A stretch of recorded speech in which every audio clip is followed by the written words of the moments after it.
I got a shirt. And I got some scissors, not facing anyone dangerous. And I am gonna be, cutting up a shirt while talking to you about colorblind issues. Now you're probably thinking, the heck is she cutting up a shirt for? I'm going to tell you some color vision issue stories from my time in a city we know called Manchester, New Hampshire. Not Manchester by the sea, Manchester, New Hampshire.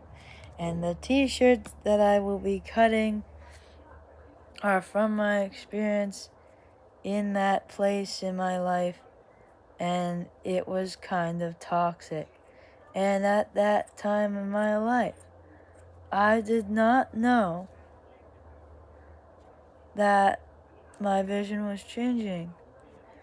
And had I known, I would have adjusted mentally accordingly. So, color blindness and contrast vision kind of go hand in hand, you know? So, I'm going to give you some examples from this experience in Manchester, New Hampshire. So, here we go. So, the first one is in the bathroom. A lot of them are probably going to be in the bathroom. Okay, I'm just warning you now.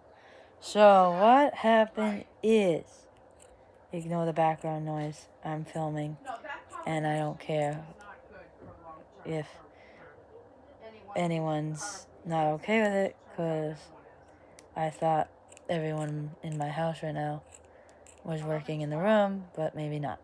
But that aside.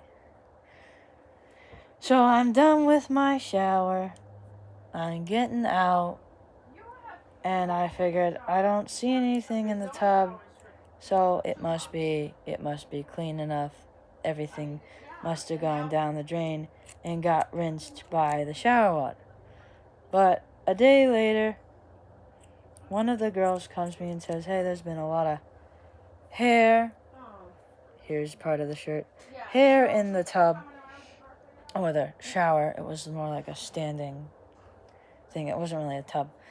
The other girl and I wanted to let you know that we want to try to clean the tub, because having hair in the tub is just not good. It's kind of gross.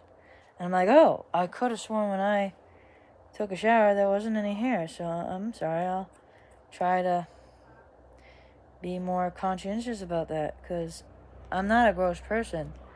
I'm a very clean and organized person. Like, if someone in my house I live back with my parents, if they're disorganized, I get mad and I try not to confront them because they're my parents. So I'm like, oh my gosh, the fact that I was told, oh, it's dirty in the tub from hair, I'm like, oh my gosh, I didn't even know. And at this point in my life, I didn't know my vision was regressing, and I did not know my color vision was regressing either. Oh, I damaged the word Bible. I tried not to do that. See, this is a Christian church residency program that was supposed to springboard my ministry career, but there was some toxic stuff, and I eventually left. So, I cleaned the tub, and as a person of visual impairment, I'm like, okay, maybe my vision's not as good as I thought, so I'll just be extra clean in the freaking bathroom. So after every shower, I'm just scrubbing that tub. I just take a tissue and or like a paper towel, and I'm just like on it. I'm just like, go and clean the tub. And these girls, especially the girl that was toxic with me, keep complaining. I'm like, I don't know what to do. I am wiping this tub. I am grabbing the hair I can see. If I can't see it, because when you have an individual hair, you can't see it unless you have perfect vision. I don't have perfect vision, girls. I have a history of visual impairment. Because I thought at that point it was just history not happening. I'm like, I have a history of visual, I don't know what to tell y'all. There's like one hair in the tub and they'll like gripe about it. I'm like, are you kidding me? I can't see individual hairs. I'm surprised you guys are looking down. Like these girls must have been looking down. Here's the word adventure. They must have been looking down every time for hair. Like, how do you take the time to look down to see whether or not there's freaking hair? So maybe you guys need to do more chores in other rooms, or like go out into Manchester and like experience the city. Since you guys ain't from New England, you guys need to do something else with your time and not complain about hair that no one can MF and see, bro. Okay, but this isn't in the beginning. This is like contrast and color vision. So you're visually impaired, you probably can't see individual hairs, or it's slightly harder to see individual hairs on like white tubs. So here's one worse, and trigger warning, there is bodily fluids involved in this. So I'm in the tub again, separate day, like a couple weeks later. I'm like, okay, I swim at the Y. It's summer. I want to be clean. I need to shave my legs. Oh, you vision impaired girls, you already know where this is going. You shave your legs and you try to shave gently around your ankle and your heel, cause it's gonna get you. So I'm shaving my legs. I make a slight incision. I'm like, uh-oh. No, I wanted to get away scot-free without cutting my ankle, my heel. So I'm like, uh-oh, I gotta finish. I gotta get out of this tub, and I gotta take a tissue. I gotta take a paper towel. I gotta take something thick, and I just gotta get out and clean this up. So I'm cleaning. I try to cover my foot as best as I can with a tissue, and I'm cleaning. And a couple days later, one of the girls came to me. Not the girl I have toxicity with, because she never came to me about anything. She always went behind my back. I swear they had a secret meeting one day, and then they just hung out in this other girl's room. And I'm like, okay, whatever. And they say, hey, there's blood in the... There's some pieces of the t-shirt. There's some blood in the bathroom. And it's on the wall next to the toilet. I'm like, oh, wait. My blood traveled? I'm visually impaired. Or I'm like, maybe my vision's not as good as I thought. Because I could have sworn I made sure that bathroom was blood-free, okay? So I'm like, wait, blood can travel very far? Like, I kind of knew that to a degree. But I could have sworn I covered my foot. I could have sworn I cleaned the tub. And part of me at that point in my, mental health was kind of getting to me. And I was just trying to get by, just cutting and shaving my legs. But I guess I was not aware of certain things. I didn't know my vision was regressing yet, and it totally was. And I'm like, oh my gosh, I'm so sorry, I'll try to clean it. And then they're like, okay.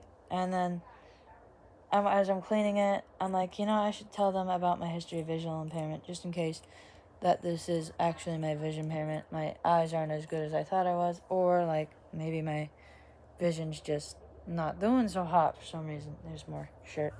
I'm saving different size pieces of fabric. My mom's going to do a therapy exercise with the pieces of shirt I'm going to do. So I clean it, and I text them like, oh, this could be because of my history of vision impairment, my light perception, my contrast vision, my color vision may be negatively affecting whenever I see fluids or little droplets of blood, tiny droplets of blood. You're looking for that? Okay, I guess if it's blood or pee, it's ew, that's disgusting. So that shouldn't be in your bathroom. But seriously, I'm trying as hard as I can to please y'all. And guaranteed one of the girls ain't even doing half the chores because she's usually watching TV in her room or, like, busy with her best friend, another girl. And I tried to make friends with this girl. She went to the same college as me. And no, this toxic girl isn't having. So, let's do the kitchen now. There was issues in the kitchen, too. Like, I was as clean could possibly be in the kitchen. On occasion, I drop an ice cube and I'm like, it's gonna melt and just, it's pretty much gonna clean the floor. So I'm like, okay, bonus. So the girl that my toxic girl roommate reports to comes to me again and says, there's a lot of crumbs on the counter. There's a lot of crumbs on the floor. We need to try to wipe down the counter more. We need to try to make sure it's nice, neat, and tight. And whenever I make food, especially like this breaded chicken, because breaded chicken, oh, crumbs gonna get everywhere. I tried to wipe it down as best I can. And the problem with humidity in summer and shiny resin coated counters is stuff sticks, and you could work at it and work at it and work at it and it won't come off. And like sometimes they have like a bumpy pattern to these counters, so it's like, oh, that's not crumbs, that's just bumps. Because like at this point, like, my vision must not be as good as I thought, because I'm not seeing any crumbs that this girl is describing. And if the floor is disgusting, I swear it was like the boys that lived on the other side of the house, because, you know, we shared a kitchen with boys. I'm like, it's gotta be the boys or that toxic girl that, like, is starting to blame everything on me. Because at this point, I think the way the toxic girl received my text about my visual impairment is, ooh, she does have weaknesses. I was right. I have been targeting the right person in the house to, like, either pin the blame on or be toxic with. Like, I don't think toxic people are fully aware that they do this, but they do it. So this is kind of a drama video and like a color video. I figured these examples are perfect. So we're back in the bathroom because a lot of this crap went down in the bathroom. No pun intended. So I'm in the bathroom. I'm going to the bathroom. I'm done in the bathroom. I leave the bathroom and I'm like getting something to clean a little bit. And the girl that this toxic girl reports to, I'm going to call her that reports to, comes up to me and goes, hey, there's been a lot of toothpaste spit stains drying up in the sink. And you know that, like, toothpaste spit just dries up. It doesn't, like, go down the drain unless you rinse it really hard. So this is a shared space. And I know she was trying to be assertive and she was trying to be nice about it. But I could tell this was all the toxic girl coming out. This is a shared space. Like, when someone says this is a shared space, I'm like, this isn't fully from you. Is the freaking other girl calling me a princess and, like, saying that I'm this messy person doing this stuff on purpose? She's like, we really need to rinse the sink for, like, a minute after you spit all toothpaste in it so it doesn't get stained. Like, this is a fancier sink that is made of a different material that causes things to stick. I don't think sinks should be made of material that causes stuff to stick, but the humidity in New England kind of does that on its own. So I'm like, okay, I typically rinse the sink, so I'm not sure if this toothpaste stain issue is me, but yeah, thank you. Okay, I just not okay. Not in wave. So I'm rinsing the sink extra long, even though I shouldn't have to, because I'm like, well, my vision's probably not as great as I thought. So white toothpaste with a slight blue tinge on a white sink. People with normal vision see that, but with me, it's like, oh man, I guess maybe I didn't see how much I spittled my toothpaste. I come to find out when I'm reflecting on my time in Manchester, New Hampshire, that it was totally the other toxic girl, like, making me look bad. It was her. Because in this story, she this toxic girl goes to the church administrator that's in charge of our house, because it's a ministry program, and lies to the administrator's face about the cleanliness in the bathroom and about how Mandy doesn't care or Mandy's negligent. And it's like, my mom got the minutes from this meeting from the administrator, and my mom's like, my daughter is not a slob in the bathroom. And she's visually impaired, so some of the cleanliness issues aren't even fully her fault. And she did message the girls about her vision. So, like, she's gonna do her best. I don't know what to do. And this girl was about to leave in, like, 1 week. So I guess she wanted to say her piece and, like, leave the chaos of the tension between me and other girls behind her and, like, never look back. Even though it's totally ridiculous. So I'm clearly not going to finish the shirt. Yeah, but wait a minute. And I can't tell you much more stories anymore because we're at like 15 minutes right now, and I don't want this video to be long-winded and boring as heck. So let me see. Can I think of one more story in this Manchester experience?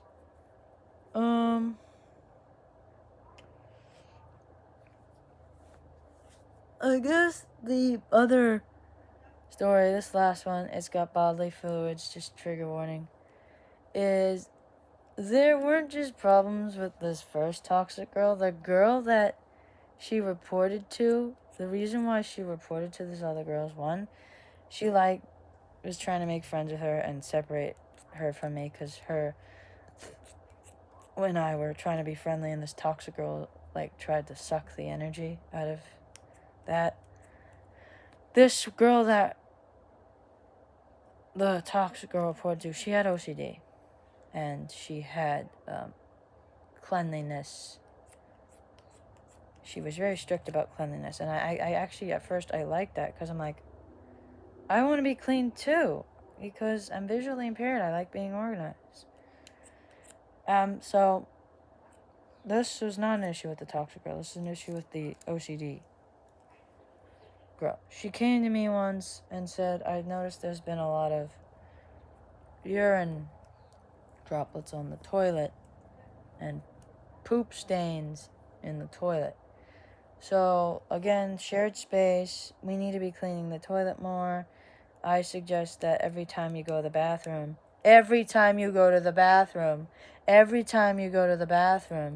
you spray Lysol, or you use Lysol wipes on the toilet. At first, I'm like, okay, I'll use Lysol. I don't think I'm personally leaving droplets and stains of poop in the toilet. I know because of, like, I had some anxiety. I went to the bathroom a little bit more than everyone else. Especially, like, if you have anxiety, you pee a lot. It's weird. So, I guess it could be me. I don't freaking think so, but come to turn out by the end of this experience, I knew. Because the pee and poop stains stopped when the toxic girl moved out. So I come to find out that it was her pinning it on me again, because she knew, like, I had anxiety sometimes. So, oh my gosh. But so what I did is I did do Lysol almost every time, except at night. Because, like, when I go to pee at night, I'm like, I'm not spraying Lysol or, like, fumbling through the cabinets in the dark looking for this Lysol.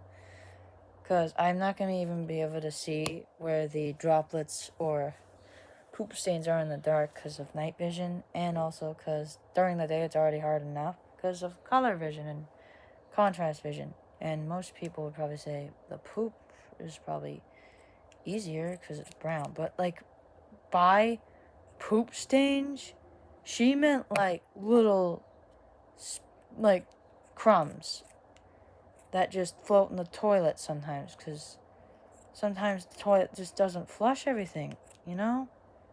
It's a thing. It's a thing.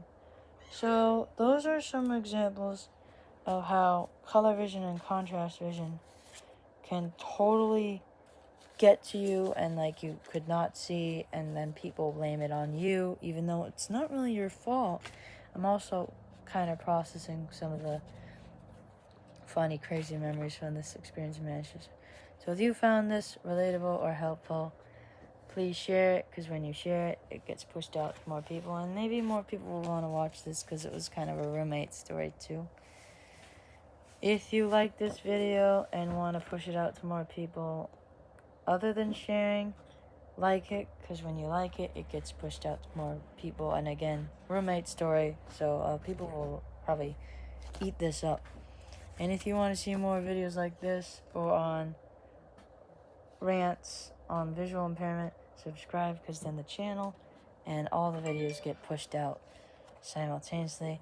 And if you want to see the latest videos that come out, like this one, as soon as they come out, ring the notification bell. You can set it to personal or all, and then you'll get all the latest, greatest videos.